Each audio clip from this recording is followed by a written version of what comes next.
Jésus-Christ est le même hier, aujourd'hui, éternellement. Nous sommes là encore pour un nouveau numéro de notre émission qui parlera plus de la jeunesse. Mais je suis pas seul, je suis avec des hommes de Dieu qui vont se présenter et même dans quelques minutes dans la vidéo qui va suivre. Je réponds au nom de Patrick Afosoye.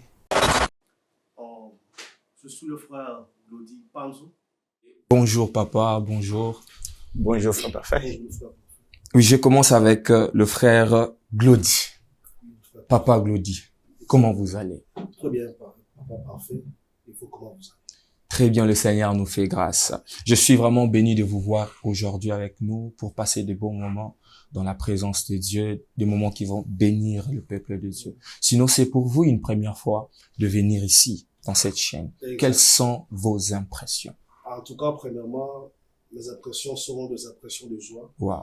Je suis béni de voir ce grand projet pour la communauté chrétienne et aussi pour l'Église. Ce Exactement. grand travail. D'abord aussi, il y a la qualité ici. Wow. Non pas seulement le spirituel, Ouais. Mhm. mais il y a aussi de la qualité. Vraiment, nous sommes Et flattés. nous vous encourageons pour ce grand travail, que le Seigneur continue à vous mettre en marche. Vraiment que le Seigneur continue à nous mettre en large. Amen. C'est le parole de notre bien-aimé frère, le frère Glody. Bonjour évangéliste Patrick. Bonjour frère parfait. Comment vous allez? Vraiment très bien par la grâce de Dieu. Et Mm. comment vous allez? Le Seigneur nous fait grâce. Amen. C'est pour vous une première fois d'être ici. Ouais. Quelles sont vos impressions? Vraiment, je bénis l'Éternel. Vraiment, j'ai trouvé de l'organisation, Mhm, du sérieux mhm. et j'ai vraiment vu de l'avenir. Amen. Vraiment une grande bénédiction pour le peuple de Dieu. Vraiment, je suis vraiment ému. Et je prie que la main de l'Éternel soit sur cette chaîne et que l'Éternel vraiment fasse des grandes choses au nom de Jésus. Gloire au Seigneur, gloire au Seigneur. Nous sommes vraiment flattés par ce que les hommes de Dieu nous ont dit. Et sans plus tarder, nous allons directement se lancer dans notre sujet d'aujourd'hui. Notre thème d'aujourd'hui, c'est le fréquentation chrétienne. 2 points. La jeunesse face au copinage et la fornication. La Bible dit une chose dans 1 Timothée, chapitre 4, que soit un modèle pour le fidèle, en parole et puis en conduite. J'aimerais rester là-bas en conduite parce que je sens que ça résume tout. Mhm. Donc, soit un modèle en conduite. Maintenant, ma première question, j'aimerais poser à l'homme de Dieu, Papa Glody. Comment appréhendez-vous le concept, le jeune ou la jeunesse d'aujourd'hui? Exactement. Aujourd'hui, je vais dire une chose. Mhm. La jeunesse d'aujourd'hui fait face à une réalité Mhm. que nous voyons aujourd'hui. Et je fais un constat, surtout ici dans ce pays, Mhm. il y a plusieurs jeunes qui sont chrétiens, qui aiment le Seigneur, Yes. et qui veulent aussi servir le Seigneur, Mhm. mais ils font face à une réalité qu'on a trouvée ici dans ce pays. Quelles sont ces réalités? La réalité qui est ici dans ce pays, le jeune réellement, Mhm. notre communauté surtout, la communauté américaine, Mhm. ne se donne pas vraiment aux choses de Dieu. Wow. Et comme nous avons lu dans 1 Timothée 4:12, Mhm. c'est l'apôtre Paul qui parle à Timothée, Mhm. soit un modèle. Alors plusieurs d'entre nous, étant plus jeunes, ne sont plus modèles par rapport à cet aspect-là. Pourquoi? Il y a des influences tout autour de la jeunesse. Et plusieurs abandonnent ce que l'apôtre Paul dit à Timothée pour faire ce qui se passe aujourd'hui dans le monde. Maintenant, j'ai une autre question par rapport à ce que vous avez dit. Maintenant, la faute revient à l'église qui n'enseigne pas bien ou aux parents ou ces jeunes-là. Exactement. À qui la faute? Je veux essayer un peu d'être équilibré. Ok. Alors, c'est vrai que la responsabilité, l'Église a une grande responsabilité, c'est-à-dire avoir des programmes de jeunes qui encadrent les jeunes. Vous savez, le dimanche, c'est le culte. Mhm. Des fois, le message n'est pas directement le message qu'il faut aux jeunes par rapport à la réalité. Exactement. D'où l'Église doit avoir des programmes de jeunes comme au Congo. Mhm. Mais malheureusement, l'Église ici, on fait aussi face à une autre réalité, où nous avons moins peut-être de fidèles, cela ne nous permet pas d'avoir des programmes adéquats. Deuxièmement, les programmes de travail, nos études, cela ne permet pas que l'Église puisse réellement travailler à 100%. Que l'Église puisse travailler réellement à 100%. Nous allons revenir chez vous pour continuer de savoir un peu plus par rapport à ce que vous avez dit. Mais j'aimerais poser la même question à l'évangéliste Patrick. Comment appréhendez-vous ce concept, la jeunesse d'aujourd'hui? Vraiment, comme Papa Glody vient de dire, vraiment la jeunesse d'aujourd'hui fait face vraiment à des réalités que nous vivons ici aux États-Unis. Je voulais beaucoup plus être là, je n'ai pas juste borné juste aux États-Unis parce que je crois que beaucoup de gens seront bénis même là-bas au Congo, par-ci, par-là. Mais beaucoup plus ici, comme Papa Glody l'a dit, donc il y a des jeunes qui ne partent pas à l'église. Donc, je peux dire la culture américaine vraiment influence beaucoup de jeunes. Maintenant, selon vous, vous pensez la faute revient aux jeunes ou c'est l'église? Ou vous pouvez dire que c'est équilibré comme Papa Glody l'a dit? Vraiment, c'est équilibré. Et j'aurais aussi à ajouter la famille. La famille. Oui, la famille. Parce que la famille, c'est l'unité de base. Donc, l'enfant doit être premièrement éduqué à la famille. Et la société l'attend. L'église aussi l'attend. Donc, je peux dire la famille, mais la réalité, comme Papa Glody l'a dit, tu vois, les enfants passent beaucoup de temps à l'école, qui est aux familles. Okay. Donc, aux familles, donc il y a peut-être moins de temps, il y a des gens là Donc, les parents n'ont pas le temps. Nos parents n'ont pas vraiment le temps. Bien éduquer les enfants. Oui, suite peut-être au travail, suite aux choses comme ça. Mais l'église a vraiment une grande responsabilité. L'église vraiment une grande responsabilité parce que l'enfant peut échouer à l'éducation de la famille ou de la société, mais il va rattraper tout à l'église. Donc, l'église a une grande responsabilité. Alors, l'église, vraiment, nous devons travailler. Nous, l'église, nous devons travailler vraiment à 100% pour vraiment propager la nouvelle et aider les jeunes à pouvoir savoir leur rôle, d'influencer les autres à venir à Christ. Comme a dit l'évangéliste Patrick, l'Église a une responsabilité. Donc l'Église doit travailler. Maintenant, j'aimerais un peu qu'on puisse entrer encore dans le profondeur. Ouais. Nous parlons de la jeunesse chrétienne face au copinage et la fornication. Maintenant, évangéliste Patrick, comment décrivez-vous l'amitié entre jeunes gens et jeunes filles, donc entre garçons et filles à l'église? Comment décrivez-vous cela? Dans le copinage. Parce que non, je parle d'abord de l'amitié, parce que il y a des slogans qui se disent, je pense que nous tous nous les connaissons, qu'il n'y a pas d'amitié entre filles et garçons. Maintenant, comment décrivez-vous des amitiés pareilles à l'église? Bon, pour moi, il y a l'amitié entre frères et sœurs. S'il n'y a pas des arrière-pensées. Quelles sont ces arrière-pensées? Des arrière-pensées, je pourrais dire, avoir, des conversations là, que je peux dire, donc, spéciales, quoi.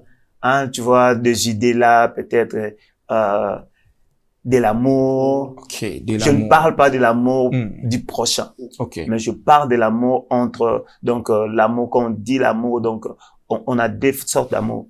On a l'amour du prochain et on a un autre amour, donc, l'amour sentimental. Ok, l'amour sentimental. L'amour sentimental. Donc, s'il n'y a pas l'idée de l'amour sentimental, donc, ils sont amis. Donc, moi, je dis ça parce que, premièrement, j'ai connu ça et j'ai été encadré par une femme. Ok. Ouais. Donc, c'était une sœur qui m'avait encadré. Je l'appelle mère spirituelle. Oh. Et quand on marchait, les gens disaient n'importe quoi. Mais on savait en nous qu'il y a rien. Donc, elle est ma mère spirituelle. Ok. Donc, on était comme ça. Donc, voilà pourquoi je peux dire que l'amitié entre un frère et une sœur existe. S'il n'y a pas Frère Glody, êtes-vous d'accord que l'amitié entre... Je suis d'accord avec l'évangéliste Patrick. Quand on parle de la communion fraternelle, yes. est-ce que la communion fraternelle exclut-elle le fils? Ou on doit seulement communier entre frères et frères comme si nous étions dans un collège? Wow. Non. Wow. Cela dépend comment est-ce que vous définissez votre relation. Vraiment. Et le base, si Christ est au centre, moi, je crois que on va respecter le valeur chrétienne. Bon. Wow. C'est très important. Si Christ est au centre, on va respecter le valeur chrétien. Maintenant, Papa Glody, j'ai encore une question pour vous deux, mais j'aimerais que vous puissiez commencer à répondre. Quel parallélisme faites-vous entre le copinage, le fiançailles et la fornication? Exactement. Merci beaucoup, frère Parfait, pour cette question. D'ailleurs, je crois que l'évangéliste serait d'accord avec moi. Le mot copinage dans la Bible n'existe pas. Ok, ça n'existe pas. Les jeunes, suivez, le frère Glody a déjà dit, ça n'existait pas. Jamais Sarah a été la copine d'Abraham. Waouh. Ça n'a jamais. C'est intéressant. Exactement. Alors, lorsque vous allez chercher la définition du mot copinage, ou copain, copine, allez sur Larousse, voyez comment est-ce que on définit très bien cette relation. C'est comment? Tout dépend de la définition. Alors, une relation entre copain et copine, c'est une relation, je vais dire, tout, presque est permis. Ok. Des relations sentimentales, où on peut aussi avoir des sentiments l'un à l'autre. On pourra avoir aussi ce genre de pratiques, puisque nous parlons aussi de la fornication. Yeah. Vous savez, dans cette réalité-là, il n'y a rien comme Angers. On se dit rien dans le copinage. C'est une histoire de sentiments. C'est une histoire où il y a tous les atouts, même physiques, on peut s'attoucher, parce que c'est ça le copinage. Mais le fiançailles, on quitte ce niveau sentimental, où on peut faire tout ce qu'on veut au niveau de la chair. Mais on a réellement une vision par rapport à l'amour dont nous partageons. Dans les fiançailles, la relation est tellement très bien définie.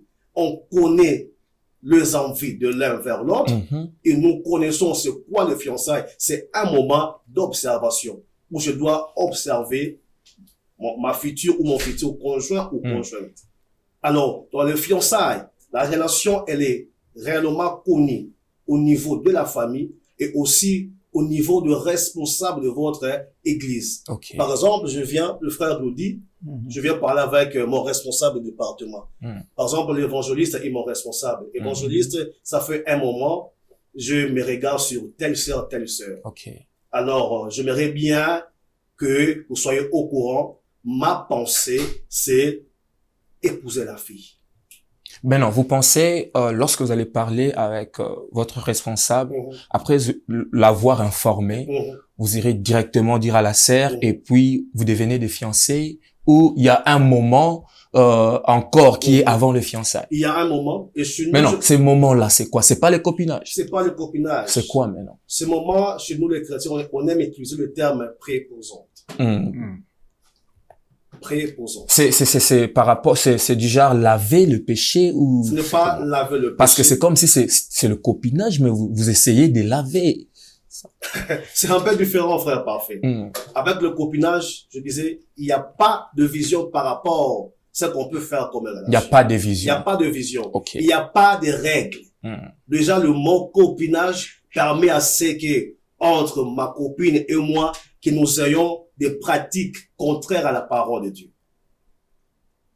Mais le fiançailles, c'est là, n'est pas une chose qui se cache comme ça.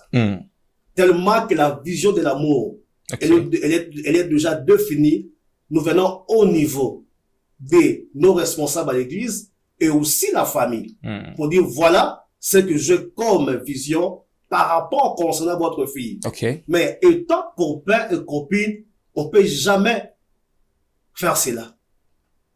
Mais le fiançailles est biblique.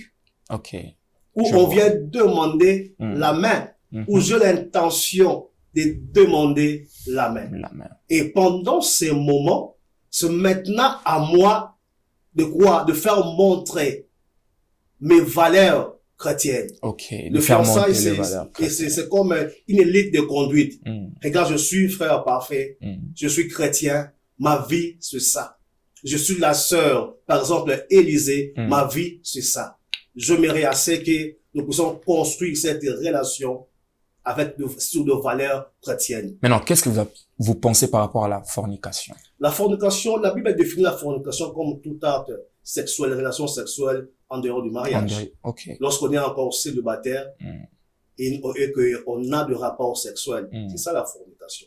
Ok, je vous reviens. L'évangéliste Patrick. Ouais, parfait. La fornication, c'est un péché. La fornication, c'est un péché. Ok. Exprimez-vous. Ouais, dans 1 Corinthiens chapitre 6, Mm. versets 6 à 9, Mm. la Bible nous parle des actes de fornication. Nous pouvons lire ça. Mhm.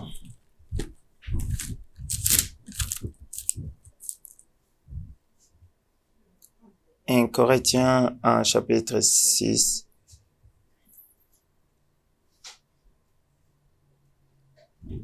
verset 7. Donnez-moi juste une minute. L'évangéliste a déjà dit que la fornication, c'est un péché. Et on nous a expliqué la différence entre le copinage, le fiançailles et la fornication. Papa, vas-y, si vous êtes prêt. Ok. 1 Corinthiens chapitre 6, verset 9 à 10. Ne savez-vous pas que les injustes plutôt, n'hériteront point le royaume de Dieu? Ne vous y trompez pas. Ni les impudiques, ni les idolâtres, ni les adultères, ni les efféminés, ni les femmes, ni le voleur, ni les cupides, ni les ivrognes, ni les outragés, ni le ravisseur n'hériteront le royaume de ciel. L'anglais le dit bien sur la fornication. Et aussi, le même, 1 Corinthiens chapitre 6, 18, là-bas, nous dit, fuyez l'impudicité. Quelque autre péché qu'un homme commet, ce péché est hors du corps, mais celui qui se livre à l'impudicité pêche contre son propre corps. Ok. Donc, la fornication étant l'acte ou une relation sexuelle en dehors du mariage, donc c'est un péché. C'est un péché. C'est un péché car ça n'honore pas Dieu. Ok. Donc, maintenant, quelles sont les conséquences de la fornication dans la vie d'un enfant de Dieu? Donc, les conséquences sont vraiment réelles et dangereuses. Pourquoi? Parce que la Bible le mentionne très bien. Premièrement, tu pêches contre ton propre corps. Tu pêches contre ton propre corps. Donc, vous savez, quand la Bible dit l'homme quittera son père et sa mère, s'attachera à sa femme, les deux deviendront une seule chair. Une seule chair, yeah. Donc, et toi, au rapport sexuel, tu deviens une seule chair. Donc, cela veut dire, tu commences à partager tout avec la personne que vous partagez le plaisir. Donc, s'il y a une malédiction d'autre part, tu le reçois. Toi aussi, si tu as une malédiction, tu le donnes ou tu la donnes. Donc, premièrement, il y a le monde des esprits. Vous êtes en train de transmettre des choses. Maintenant, comment reconnaître quelqu'un qui vit dans la fornication? Pour reconnaître la personne qui vit dans la fornication, donc, je sais pas physiquement, spirituellement, comment... Physiquement, spirituellement, est-ce qu'il y a-t-il des signes on peut regarder, on dit que non, c'est frère, il y a quelque chose qui ne va pas, il vit dans le péché. Y a-t-il un signe? Bon, je peux dire là, voilà pourquoi la Bible nous dit ne juge point. Oh. Donc, tu peux voir quelqu'un qui est un peu, tu vois, courageux, puis, tu vois, il est comme ça, il parle des choses vaines, mais il n'est pas dedans. Ok. Tu vois. Donc, il y a des gens, des personnes comme ça. Je connais, j'ai étudié avec des filles comme ça. Donc, elle est comme ça. Quand tu la vois directement, tu dis, c'est une pite. Mais, c'est une vierge, par contre. Mais Papa tu vois l'autre là, est calme. Mais, elle vit dans le... L'homme de Dieu nous a dit, ne jugez point. Est-ce qu'il y a-t-il un moyen de reconnaître ou de connaître que telle personne, le fait s'est éteint déjà, ça sait qu'il y a quelque chose. Exactement. Pour ajouter ce que l'évangéliste a dit, Mm. la Bible nous dit, on reconnaît l'arbre par ses fruits. Par ses fruits. Wow. Les œuvres parlent. Mm. Quelles sont ces œuvres qui peuvent nous servir de signes, Nos fréquentations, par exemple. nos fréquentations? Très important. Wow. Comment on peut dire que je crains Dieu? Par exemple, que je ne pense pas à la fornication. Mm. Mais chaque samedi, par exemple, je suis dans des clubs Mm. pour voir comment est-ce que les filles Danse. Exactement. Même si on ne le pratique pas. Mm. On sait voir déjà des œuvres. Mm. Nos propos. Mm. C'est que Donc, les gens qui se dirigent dans des clubs Exactement. pour voir des femmes, comment elles sont Exactement. en train de Ça, danser, c'est son même péché. si ils n'ont pas fait quelque chose, c'est un péché. C'est déjà un péché. Ok. Parce que les yeux, Les yeux. le penser. Mm. Souvenez-vous ce que Christ a dit. Mhm. Quand tu regardes, tu convoites la femme, Yeah. qu'est-ce que tu fais déjà dans tes pensées? Tu pêches. Mm. Nos propos. Et c'est que nous regardons. Il y a des gens, il y a des chrétiens qui sont chrétiens, mais jusqu'à présent, ils sont encore accros à la pornographie. Oh. Ils ne pratiquent pas la fornication, Mm. mais ils regardent. Et ils consomment ces images, et c'est ce qu'ils sont. Mais non, le fait, les gens qui se dirigent dans des clubs, Mm. qui regardent la pornographie, il y a des conséquences spirituelles, même s'ils ne pratiquent pas. Y a-t-il des conséquences spirituelles? Exactement. Ok, quelles sont les Exactement. conséquences? Exactement. Il y en a plusieurs. Mm. Ce qu'on appelle l'oppression, L'oppression. l'obsession et la possession. Mm. Ça commence par l'oppression. Lorsque, la Bible nous dit, un péché, lorsque nous péchons une fois, ça c'est un péché. Mm. Mais lorsque nous continuons à pécher, vivre dans le péché, il y a toujours un esprit lié à ce péché Mm. qui vient prendre place dans notre vie. C'est comme ça que l'oppression maintenant commence. À tel point que même si on n'a pas envie de regarder ou de poser cet acte, mais nous sentons à nous l'oppression d'aller faire quoi? Commettre l'acte. Mm. Et quand l'oppression va continuer sans pour autant se repentir, nous quittons au niveau de l'oppression, c'est maintenant au niveau de l'obsession, Mm. où quelqu'un devient obsédé. Obsédé du sexe, Mm. obsédé de la drogue, Mhm. obsédé de l'alcool. Pourquoi? Parce que les yeux, celui qui ne sait pas veiller sur ses yeux, ouvre directement les portes sur son âme ou bien son esprit. C'est ce que la parole de Dieu nous dit. Vraiment. Nous devons veiller sur nos yeux. Maintenant, qu'est-ce qui pousse aux jeunes gens de regarder des pornographies, Mhm. d'aller dans des clubs? Qu'est-ce qui pousse ces jeunes? Une fois de plus, je vais Ce revenir. sont des sentiments ou quoi? Une fois de plus, je vais revenir à notre terme. Ce sont des fréquentations. Des fréquentations. Comme l'évangéliste a dit. Mm. Les parents, de fois, n'ont pas le temps d'éduquer les enfants. Ou de suivre, de savoir qu'est-ce que font les enfants. Alors, les enfants à l'école côtoient toute sorte d'amis. Mm. Il y a certains, déjà, de le bas âge, ils ont déjà touché. Mm. Ils ont déjà essayé ou goûté à la sexualité. Mm. Et l'autre n'a jamais N'a jamais. goûté. Et on n'a même jamais parlé de la sexualité. OK? Ok. Et l'enfant ou les jeunes sont exposés à des gens qui parlent de ces choses-là. Par exemple, toi, tu es assis avec quelqu'un qui parle de la fornication, combien le sexe est bon. Mm. Tu te poses la question, pourquoi je n'ai jamais goûté? Pourquoi je n'ai jamais essayé? OK? Et la Bible nous dit que les mauvaises compagnies Corrompt ont les de bonnes bonnes mères. Yes. Alors, nos fréquentations, nos relations influencent réellement notre position dans ces choses. La Bible dit, nos fréquentations influencent notre vie, comme a dit l'homme de Dieu, Papa Glody. Ouais. Évangéliste Patrick, Oui, quels sont des genres de fréquentations que les chrétiens doivent fréquenter? Y a-t-il des genres de fréquentations que non, ils ne doivent pas aller ici, mais avec ces genres de personnes, ils payent, ils les livrent? Y a-t-il déjà? Premièrement, les amis, Mhm. parce que la Bible dit, sortez au milieu d'eux. Séparez-vous. Donc, cela veut dire, toi qui es lumière, pourquoi tu t'associes du ténèbre?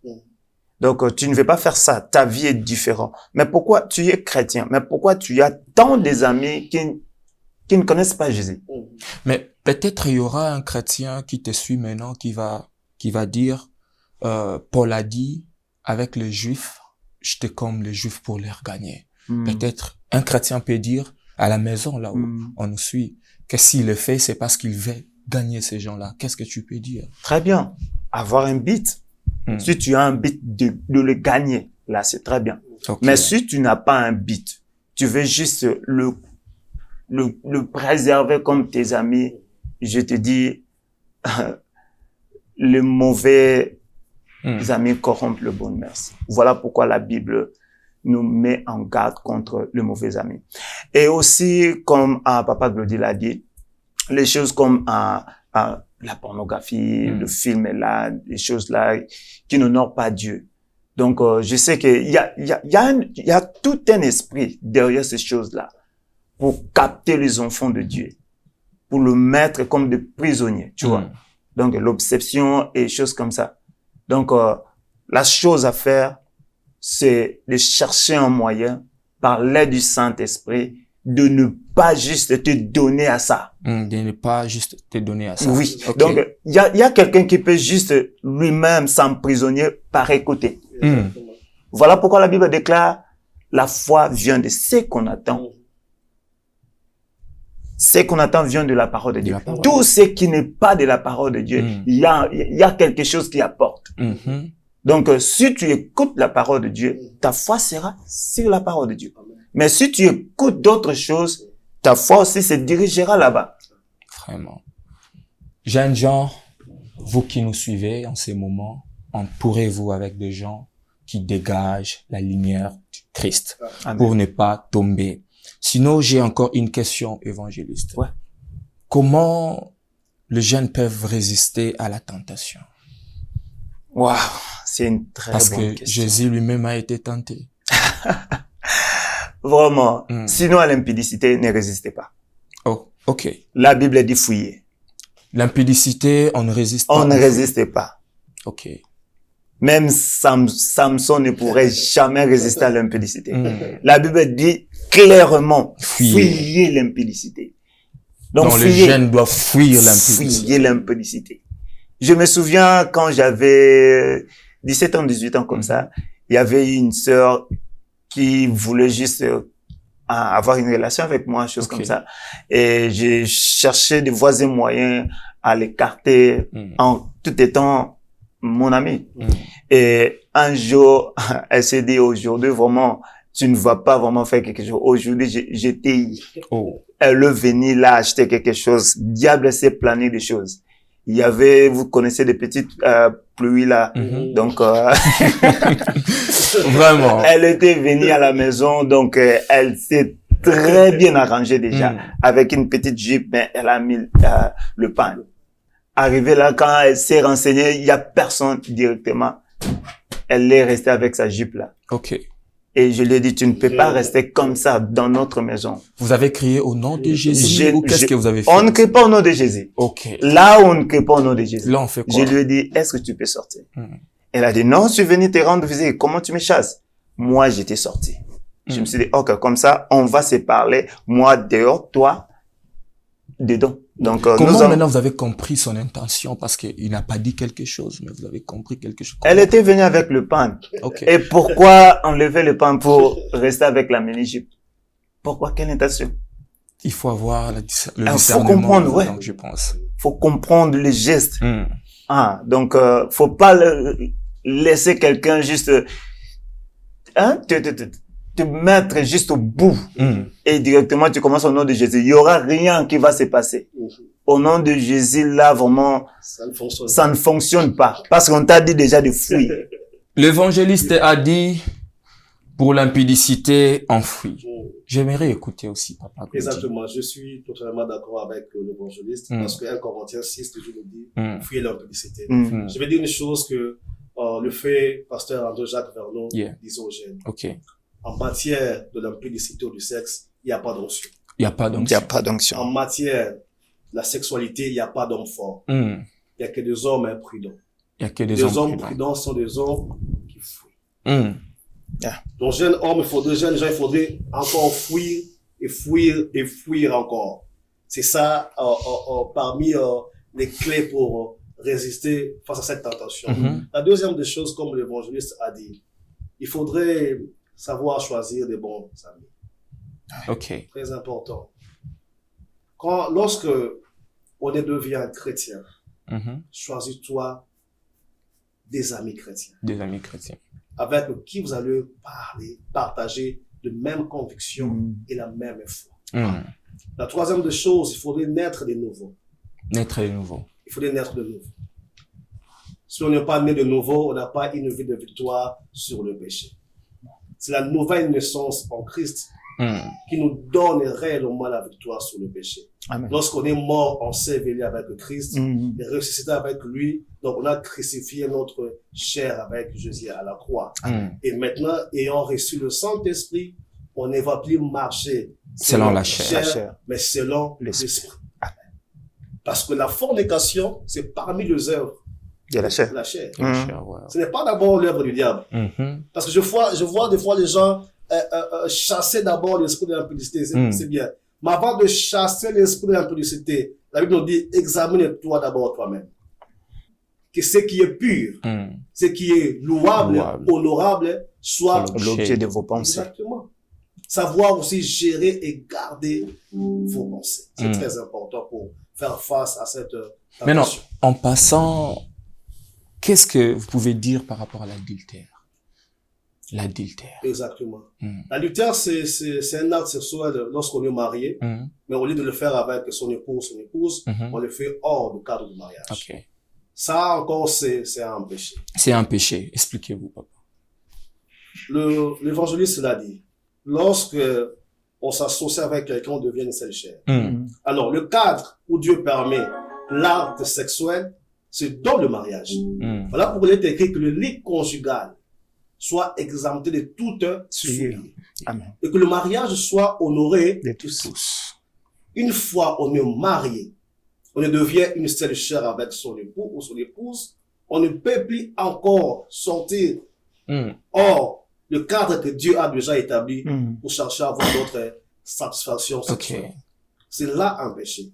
Mais non, la faute revient au marié qui est allé chercher ou au célibataire qui a été séduite, je ne sais pas. La faute revient à qui? Vous savez, il y a beaucoup de réalités dans le mariage. Alors, comme ce n'est pas une mission de mariage, on ne saura pas vraiment. Non, c'est juste en passe. En passant, je vais dire qu'il y a certaines réalités que le marié ou que le couple vivent.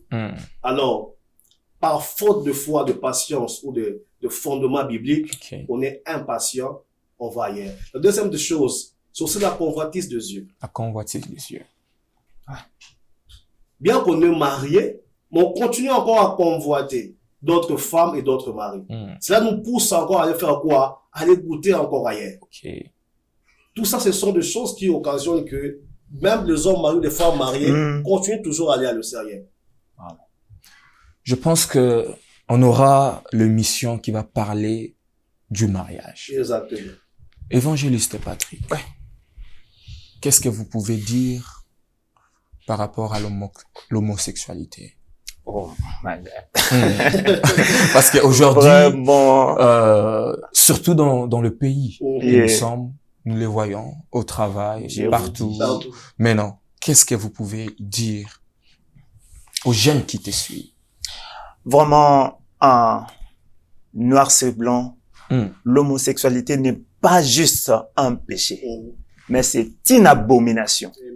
Ok. C'est une abomination. Une abomination est plus qu'un péché. Donc, Dieu t'a créé un homme. Mais pourquoi tu t'es fait une femme? Je sais pas. Donc, je sais pas si tu essaies de corriger Dieu. Je sais pas quoi. Mais juste, je vais te dire, toi qui es homosexuel. Vous savez, il y a de cela, peut-être, ils ont eu des sentiments là, je peux dire étranges, et ils ont commencé juste à avoir des sentiments couchés avec des hommes en étant un Donc, homme. je peux dire que tout revient à la fréquentation. Oui. Parce que il y a plusieurs qui ne naissent pas homosexuels. Ouais. Qu'est-ce qui se passe subitement, directement, un jour, on voit un homme qui devient une femme?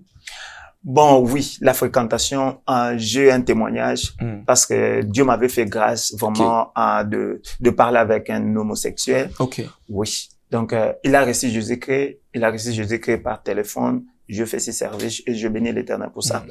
Il m'a dit, il était parti en boîte de nuit, donc lui et son ami, et juste en étant là-bas, ils ont pris de la bière et ils voulaient juste se soulager. Il était parti dans les toilettes et arrivé là-bas, il a trouvé 2 hommes en train de faire l'amour.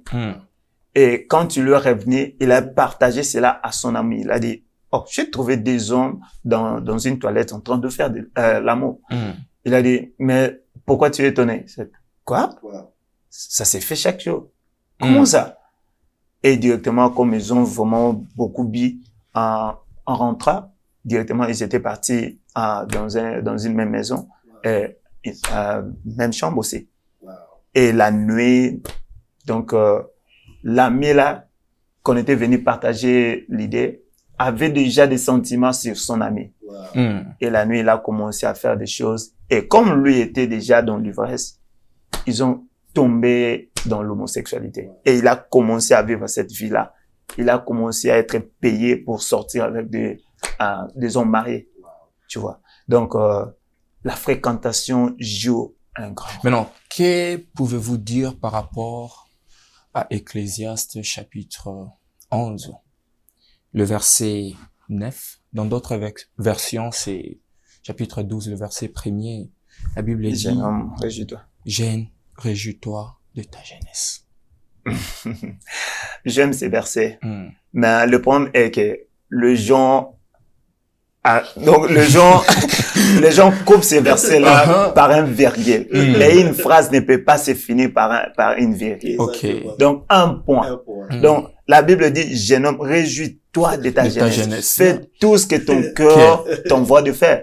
Mais, la Bible encourage. Oui. Ok. Mais il y a une virgule.